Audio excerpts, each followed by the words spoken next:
lots of customers who are bigger guys. This gentleman was asking, let's say you're wearing a vest or a formal jacket.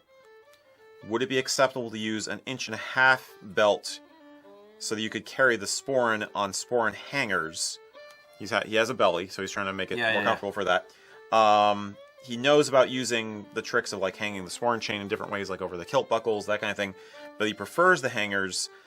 He also likes the ability to have a belt that he can slide other things like his cell phone holster around. So he can have like his phone hidden in the back, but have the hangers because he finds that more comfortable. So how would you parse that out for formal wear? He's wearing a vest? I believe so. He's saying a vest or a formal jacket. An 1.5-inch belt with a vest. I'll take it two different ways. I'll do with a vest and without a vest. I'm not a big fan of it for either. The 1.5-inch belt with a vest.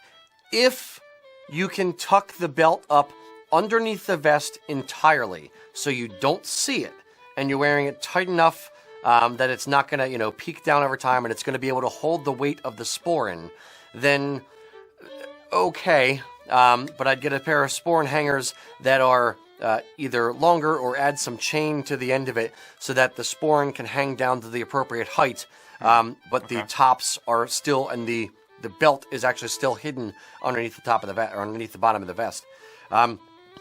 That being said, you wouldn't really be able to wear a belt pouch with it, or your phone charger or your phone holster with it, because it would cause a big lump on the side of your vest, or the vest wouldn't fit right.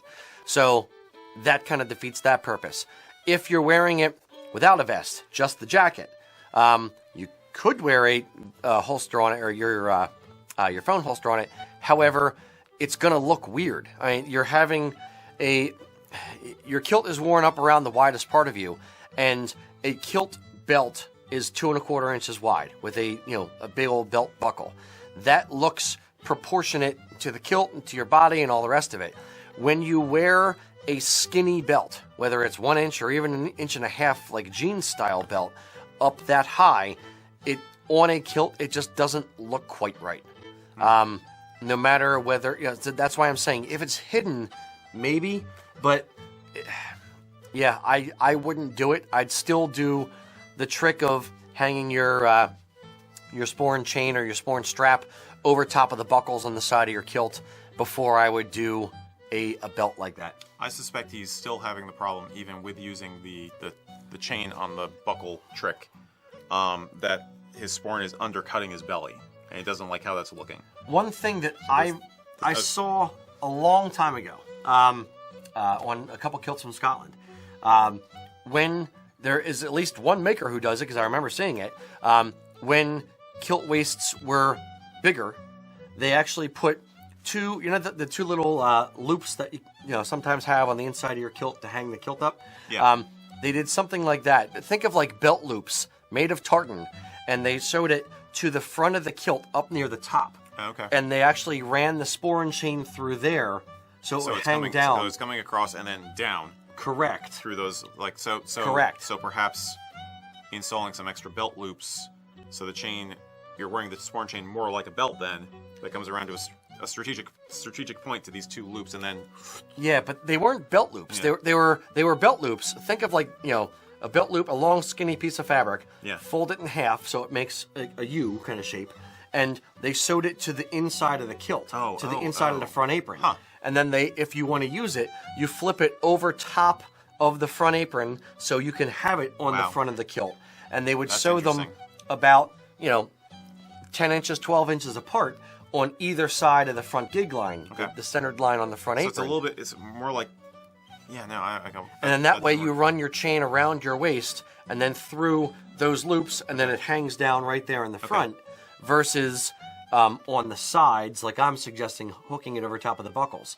But even hooking over top of the buckles, you're still getting more of an angle like this. As opposed to this, it's like down. Correct. You're it goes really making a sharp, along the top, and then it's a sharp angle down, similar to how sporran hangers would be. So you're making fabric sporran hangers in a way. Yes. Well, sort of, kind of. I don't know. Fabric belt loops that are hideable. Fascinating. Huh. Yeah. Okay. I was never a big fan of it because it could kind of pull at the top of the front of the kilt. I would think it would cause it to roll. Yeah. Over time, it would, Yeah. Especially with body heat and everything. I would think it would cause the top of your apron to start to roll. Yeah. Or you can wear, you could sew the same thing to the front apron, and tuck it underneath the waistband, so that you only have an inch or so hanging down, just enough to get the chain through. The problem is, if you're not wearing your sporran that way, then you're left with those little tabs, for lack of a better term. Now, do you still think that system would look okay without the vest on? Or would it look weird because the original that you saw in Scotland, like the chain coming across and then going through the loop and coming down, would that look weird? Or would you prefer to have it covered by a waistcoat? I would prefer to have it covered by a waistcoat. I think that's kind of what they were assuming anyway. Probably. If it's done in Scotland and it was the traditional kilt maker that I saw, then they're probably assuming that the person's wearing it for formal functions so that they would have a vest on. Right. So that makes sense. In a casual setting, I don't know. I think it may look kind of odd. Okay. This is not the answer that this gentleman would necessarily want to hear, but I will point out that you don't have to wear a sporran.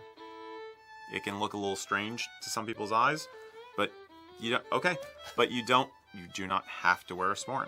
If the sporran is really that much of a problem, maybe you skip the sporran and carry your gear in your jacket pocket or something.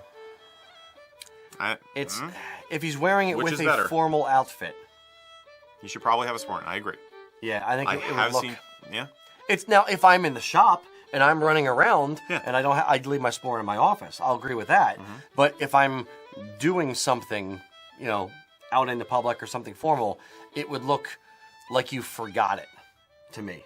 It would look like you got dressed and you got there and you're like, oh shoot, I forgot to wear my sporran. And you wouldn't look completely, the outfit wouldn't look complete. Does the weight of a sporran affect how it's going to hang on a larger person? Would a lighter weight sporran, like for instance, if a person is having problems like this, would you recommend a semi-dress over a full dress sporran? Would that be another way to help the situation? To a degree, yes. It would, and also how high you're wearing it. Okay. That was another question we had, was how high do you wear a sporran? Yeah. Actually. If he's, especially on a guy, if you're a guy with a big belly that sticks out in front and it comes in a little bit on the bottom, if you wear your sporran a little bit lower, what ends up happening is it kind of tilts back in, especially if you have a lot of weight on it, a lot of weight in it. So wearing your sporran a little bit higher, it'll sit a little bit flatter on the front of you. You want to wear it, so that it's the center mass of the sporran is above the cliff where your belly comes back in. That'll hang down a little bit straighter. If you wear it below that, it's going to tuck in and dishevel the front of the kilt. Gotcha. Okay. Does that make sense? I think so. Okay.